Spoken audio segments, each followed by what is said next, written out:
আকাশবাণী গুৱাহাটী উপন্যাস পাঠ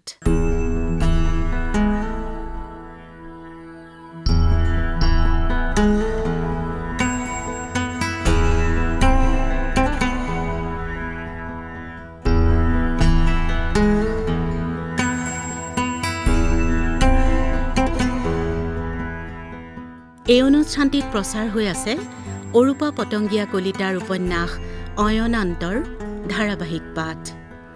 পাঠ কৰিছে নয়ন প্ৰসাদে, প্ৰযোজনা ঋতুপৰ্ণ দাসৰ।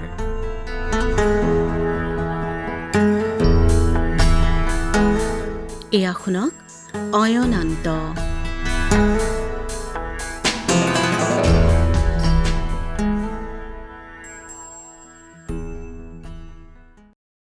মাক তাইৰ ওচৰলৈ উঠি আহিছে।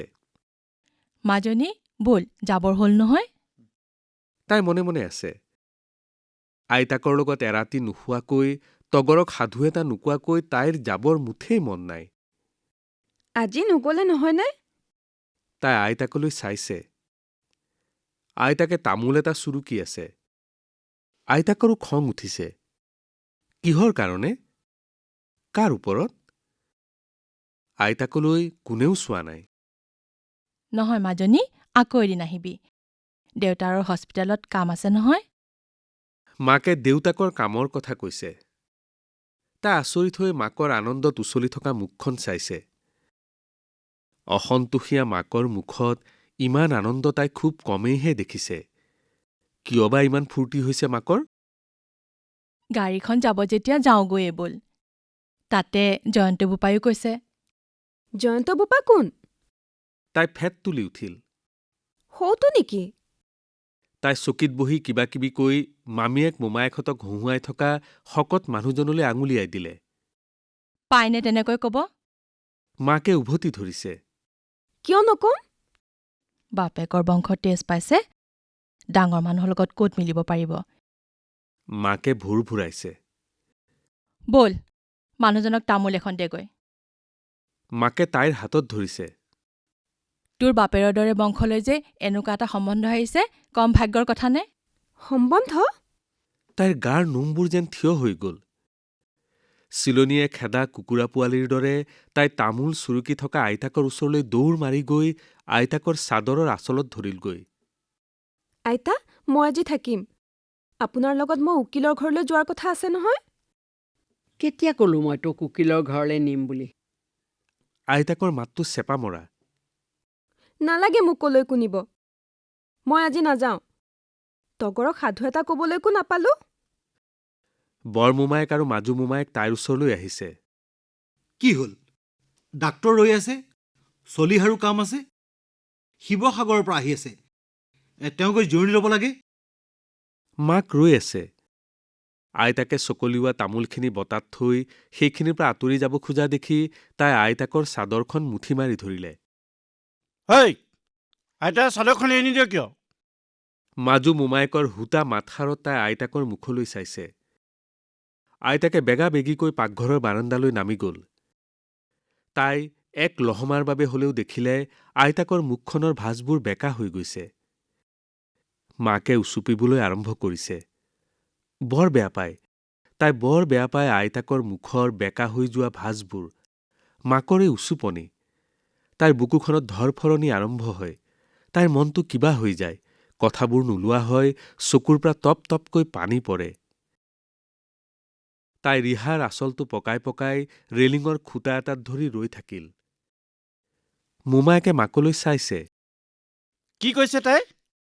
তাই বোলে আজি নাযায়। তগৰক হেনো সাধু কব। যত কুটৰ গুৰি আই। লোকৰ পাগলী আনি ঘৰ সোমোৱাইছে। মোমায়েকে দাঁত কৰচি উঠিল। আইতাক কিয় দুখ দিছা? মইতো নাথাকো বুলি কৈছোৱেই। খালি সেই পাতৰ গাড়ীৰে নাযাওঁ, বাছেৰে যাম। তই ক'ত নাথাকো বুলি কৈছ? তাই বোলে আইতাকৰ লগত কৰবাৰ উকিলৰ ঘৰলৈ যায়। কোন উকিল? তাইৰ বৰ মোমায়েকৰ চকুলৈ চাবলৈ ভয় লাগিছে। কোন উকিলৰ তালৈ আইতাৰ লগত যাব খুজিছিলি? তাই তলমূৰকৈ ৰৈ থাকিল। তাই বুজিছে কথা বৰ ভাল নহল।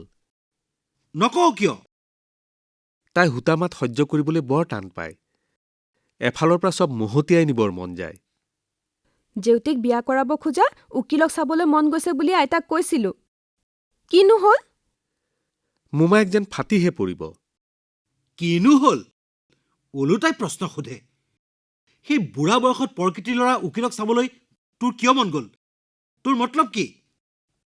বৰ মোমায়েকে তাইলৈ ঘোপাকৈ চাইছে। চিনেমা কৰা সেইজনীক তই চিনি পালি কেনেকৈ? মাৰ বেপাৰৰ চকু ধূলি দি তই তাকে কৰি থাক? এইবাৰ বৰ মোমায়েকে মাকলৈ চাইছে। ভাল বংশৰ ল'ৰা পাইছ, এইক যিমান সোনকালে পাৰ উলিয়াই দে। নাকি নলগালে তাই চবৰে মুখত কালিমা সানিব। তাইৰ কথা জানো বাবেহে কৈছোঁ। কথা কটাকটিৰ শব্দ বোধহয় বাৰাণ্ডাৰ সিটো মূৰ পাইছিলগৈ। বেতৰ চকীৰ পৰা মানুহজন তাইৰ ওচৰলৈ উঠি আহিল। পেণ্টৰ জেপত হাত ভৰাই মানুহজনে তাইলৈ চাই হাঁহিছে। কি হৈছেনো? বৰ মোমায়েকে হাঁহিবলৈ চেষ্টা কৰিছে। আইতাকক এৰি যাবলৈ মন কৰা নাই। অকল আইতাককে এৰি যাব খোজা নাই, কৰবাৰ উকিলৰ তালৈ যোৱাৰো জিদ ধৰিছে।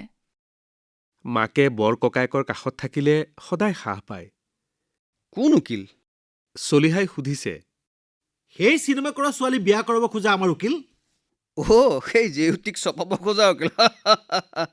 মানুহটোৱে হুঁহুৱাই হাঁহিছে। হাঁহোতে মানুহটোৰ মুখৰ মাংসবোৰ লৰি গৈছে। তাইৰো ভিতৰখন কঁপিছে। কেনেকৈ হাঁহিছে মানুহটোৱে উকিল আৰু জেউতীৰ নাম কৈ? দিব নেকি গতা এটা মাৰি? বগীয়ে বোলে তাক এদিন চৰি আহিছিল। বদমাছে বগীক বেছিকৈ পইচা দি কিবা কৈছিল হেনো। ভাল কৰিলে তাই চৰ মাৰি। কি হ'ল জয়ন্ত? বৰকৈ হাঁহিছা দেখোন। মোমায়েকৰ কথা শুনি মানুহটোৱে কোটৰ জেপৰ পৰা ৰুমাল এখন উলিয়াই চকুৰ পানী মচিছে। নেহাঁহি কি কৰিম? এই বুঢ়াটোৱে এই বয়সত এনে কাম কৰিবলৈ ওলাইছে যে সৰু ছোৱালীজনীয়েও মানুহটোক চাব খুজিছে। মই সৰু ছোৱালী নহয়। তাই গুৰগুৰাই উঠিল। ঠিকেই দিয়া, তুমি ডাঙৰ ছোৱালী।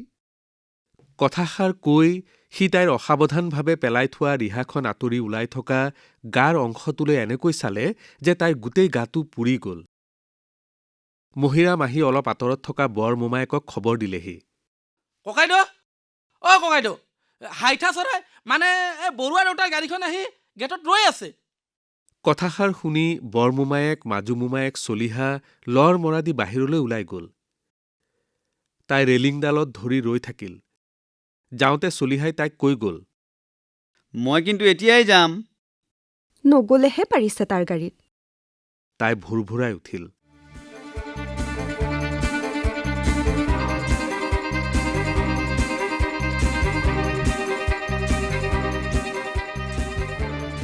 আইতাকে পাকঘৰৰ বাৰাণ্ডাৰ পৰা তাইলৈ চাই আছে।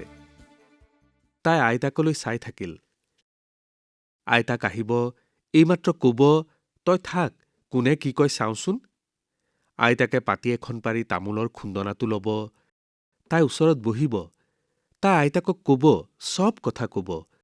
বগীয়ে চৰ মৰা মানুহটোক যে তাইৰো চৰ মাৰিবৰ বৰ মন গৈছিল সেই কথাও কব। কব, আইতাকক চব কথা কব। নাই, আইতাক অহা নাই। আইতাক বাৰীলৈ গৈছেগৈ। তগৰে গোহালিত গৰুৰ জাগ ঠিক কৰিছে। ভাদৈয়ে থৈ যোৱা মাখিলতিবোৰ তাই শুকান পাতৰ সৈতে নাল এৰুৱা ফুটা লোহাৰ কেৰাদী এখনত ফুৱাই ফুৱাই জ্বলাইছে। তাই ৰৈয়ে আছে। নাই অহা। আইতাক অহা নাই। তাই পাকঘৰৰ বাৰাণ্ডাৰ পৰা শাক বুটলি থকা আইতাকক ডিঙি মেলি চালে। আইতাকে একমনে বাবৰি শাক তুলিছে। বাবৰি শাক নে? ঠিকেই, মাজে মাজে দুই এপাহ ফুল ফুলা এইডৰা বাবৰি শাকেই হয়। আইতাকেতো জানে তাই বাবৰি শাক নাখায়। বাবৰি শাক দি কণী ভাজিলে তাইৰ খং উঠি যায়। তাই চিঞৰ বাখৰ লগায় কণীকেইটা নষ্ট কৰিলে বুলি। আইতাকে বাবৰি শাকে হাঁহকণীয়ে ভাজিলে তাইৰ বাবে ধনিয়া পাত দি অলপ কণী বেলেগে ভাজি দিবই। আইতাকে বাবৰি শাক তুলিছে। তাই আৰু ঘূৰি নাচালে।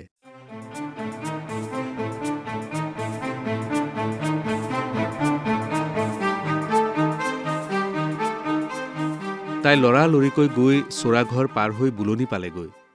বুলনিত কোনো নাই। তিনি মোমায়েক চলিহা গেটৰ ওচৰত কঁকাল সলাই সলাই দীঘলীয়া গাড়ীখনৰ ওচৰত ৰৈ আছে। তাই বুলনিৰ পৰাই দেখিছে আগৰ ছিটত ড্ৰাইভাৰৰ ওচৰত হাইঠা চৰাই বহি পাছৰ ছিটত বহি আই তালপাতৰ বিচনীৰে বিচি আছে। গাড়ীখন যোৱাৰ পিছত মোমায়েকহঁত আৰু চলিহা বুলনিলৈ সোমাই আহিল। চলিহাৰ কঁকাল টনটনাইছে চাগৈ, কঁকালত ধৰি আছে। এই মানুহজন নথকা হ'লে কেন্দুগুৰিৰ মিল মই পাতিবই নোৱাৰিলোহেঁতেন। চব ফালৰ পৰা সহায় কৰিলে, দেৱতাৰ দৰে মানুহ। মোমায়েকহঁতেও হয়ভৰ দিছে। বুজিছে চলিহা, মই তেওঁ দিয়া কেঁচেৰে ওকালতিত থিয় হৈছোঁ। মানুহজনৰ ভোক দেখি মানুহে জ্বলি 10 ষাৰ কথা কয়। তেওঁতো অকলে খোৱা নাই, 10ৰ লগত বাতি খাইছে। দেউতাক কৰবালৈ গৈছিল। ডাঙৰ পেকেট এটা ৰিক্সাৰ পৰা নমাই হুলস্থুল লগাই দিলে। এই ব'ল মাজনী, মাৰক মাত, এই বাছ যাবৰেই হ'ল। এই গেটৰ মুখতে মই থিয় দিছোঁ, বাছ আহিবই এতিয়া। বৰ মোমায়েকে হাঁহিছে। হ'ব ডাক্তৰ, বেছি হুলস্থুল নলগাব। আপোনাৰ দৰৱৰ টোপোলাত ঠিকেই হস্পিটেল পাবগৈ। চলিহাই ড্ৰাইভাৰক মাতি টোপোলাটো দীঘল গাড়ীখনত উঠাই দিয়ালে। বাপেকে মূৰটো সলাই বৰ মোমায়েকৰ ফালে চাই আছে। বাপেকৰ পেণ্টটো খুলুক ধুলুক, সদায় থকাৰ দৰেই চেকা লগা। লেতেৰা চাৰ্টটোতো বহুত দাগ, চেণ্ডেলযোৰো তালি মৰা। চলিহা মোমায়েকহঁতৰ চিকচিকীয়া পোছাকৰ আগত বাপেকক কেনেকুৱা লেতেৰা লাগিছে। মাকে ভায়েকক লৈ ওলাই আহিল। মামীয়েক শান্তি সুমিত্ৰাহঁত ককাকো লাখুটিডাল লৈ তাহাঁতক বিদায় দিবলৈ বুলনিলৈ ওলাই আহিছে। তাই দুৱাৰখনৰ পিনে চাই থাকিল। নাই, পৰ্দাখন লৰচৰ কৰা নাই। আইতাকৰ চুটি চাপৰ চেহেৰাটো এই পৰ্দাখন ঠেলি ওলাই আহিব। মাক দেউতাক চলিহা গাড়ীত বহিলগৈয়ে। তাই ৰৈয়ে আছে। পৰ্দাখন লৰচৰ কৰিছে। আহিব, আইতাক আহিব। তাই পৰ্দাখনলৈ চাই আছে। আইতাক আহি তাইক এবাৰ ক'লেই হ'ল। নালাগে দে যাব, আজি তাই মন কৰা নাই। মাত্ৰ এবাৰ ক'লেই হ'ল। তাইক মাক দেউতাক চলিহা মোমায়েক কোনেও নিব নোৱাৰে। ভাদৈ ওলাই আহিছে। আইতা ক'ত? তাই চেপা মাতেৰে ভাদৈক সুধিছে। বাৰীত শাক বুটলি আছে। তাই খঙত ৰঙা পৰি গ'ল। তাই চিধাই গাড়ীত বহিলগৈ।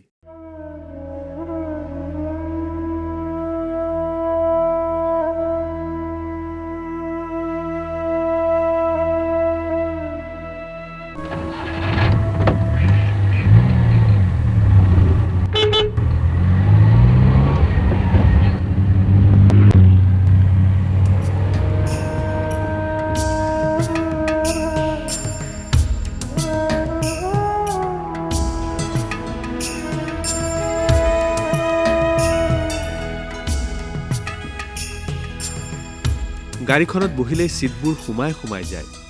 ছিটৰ কাপোৰবোৰ মোলায়েম। মাকে গা হেলাই গাড়ীখনত বহিছে। বাপেকে কুচি মুচি খাই কঁকাল পোন কৰি বহিছে। বাপেকে মাজে মাজে গাড়ী চলাই থকা মানুহজনলৈ চাইছে। মাকৰ মুখখনত অনবৰতে হাঁহি এটা লাগি আছে। তোমালোকৰ ঘৰৰ পৰা ৰূপকলীয়া গাঁও কিমান দূৰ? দূৰ আছে, প্ৰায় 5 মাইলমান হ'ব নেকি। কিয়, কোনোবা আছে নেকি? আমাৰ তেখেতৰ ঘৰ তাতেই নহয়। তেতিয়াহ'লে আমি একে ঠাইৰে মানুহ। একে ঠাইৰ মানুহ হ'লেও একে মানুহ নহয় বোপাই। তুমি হ'লা ৰায় বাহাদুৰৰ ঘৰৰ ল'ৰা, মই হ'লো হালোৱা সজোৱাৰ ঘৰৰ। মাকে মুখখন উন্দুলাই পেলাইছে। তেনেকে নক'ব। আপোনাৰ কথা আমাৰ খুৰাহঁতে কোৱা শুনিছোঁ নহয়।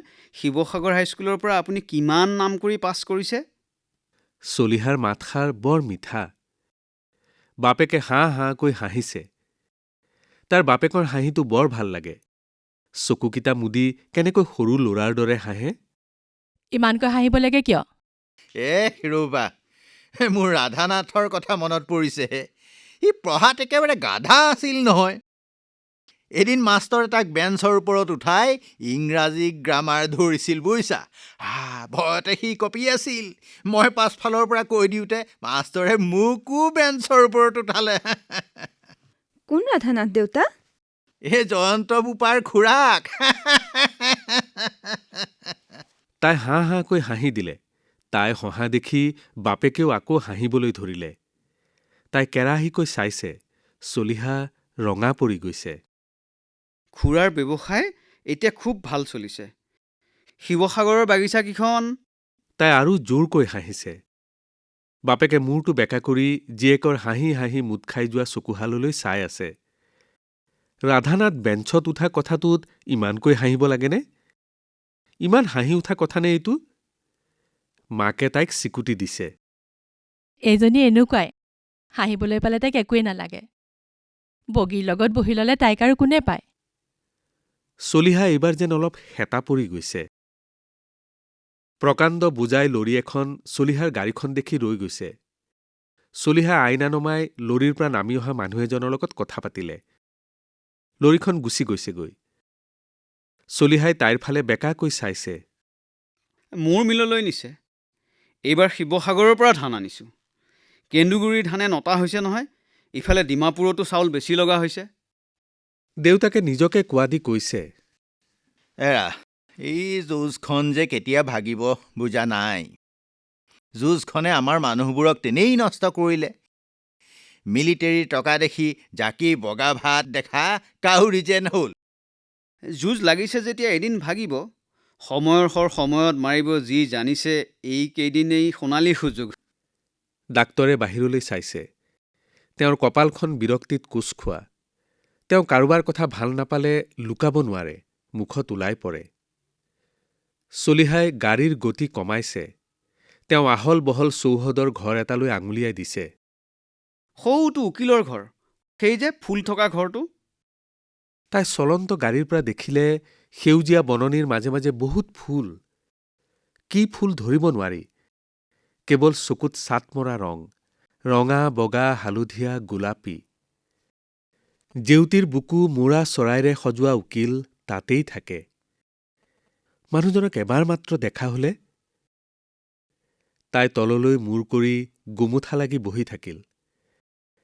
মাকে তাইৰ গুমুঠা মুখখনলৈ চাই ধমকিয়াই উঠিল।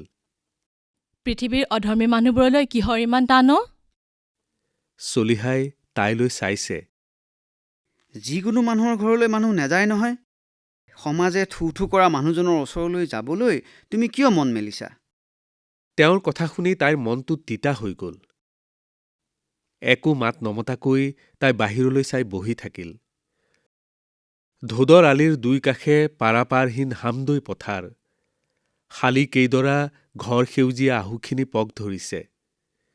লহিওৱা বেলিৰ পোহৰত সোণালী আৰু সেউজ মিহলি আদি অন্ত নোহোৱা হামদৈ পথাৰখনে তাইৰ দহি থকা বুকুখন হাত পেলাই আনিলে। তাই মনতে থিৰাং কৰি পেলালে, এবাৰ জেউতীহঁতৰ ঘৰতে গৈ উকিলক চাই আহিব। জেউতীয়ে কোৱা পৃথিৱীৰ চব ডেকা ল'ৰাতকৈ সাহসী আধা পকা চুলিৰে সেই মৰমীয়াল মানুহজনক তাই এবাৰ লগ ধৰিবই। কিনো বেয়া কাম কৰা হ'ব? নাই, একো নহয়, তাই যাবই। বগীক লৈ এদিন যাবই যাব। মাক শুই থাকোঁতেই যাব। সাৰ পোৱাৰ আগতেই আহিব। কোনেও ফুটকে নাপাব।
উপন্যাস পাঠ অনুষ্ঠানত শ্ৰোতাসকলে ইমান পৰে অৰূপা পতংগীয়া কলিতাৰ উপন্যাস অয়নান্তৰ ৩৩ খণ্ডটি শুনিলে। পাঠ কৰিলে নয়ন প্ৰসাদে। বিভিন্ন চৰিত্ৰত অভিনয় কৰিলে যশোদা, মনোৰমা বৰঠাকুৰ, ডাঙৰ মোমায়েক মৃণাল বৰুৱা, মাজু মোমায়েক পুষ্পকান্ত বৰা, মাক মামণি তালুকদাৰ, দেউতাক কৌস্তুভমণি শইকীয়া, মহিৰাম চানু দৈমাৰী, চলিহা ৰাজীৱ লোচন বৰঠাকুৰ আৰু বীণাৰ চৰিত্ৰত অভিনয় কৰিলে মেলডী পাটগিৰিয়ে। উপন্যাস পাঠ অনুষ্ঠানটিৰ প্ৰযোজনা ঋতুপৰ্ণ দাসৰ। অয়নান্ত উপন্যাসখনিৰ 34 খণ্ডটি শুনিবলৈ পাব অহা সপ্তাহৰ আজিৰ দিনটোৰ এই একেই সময়তে।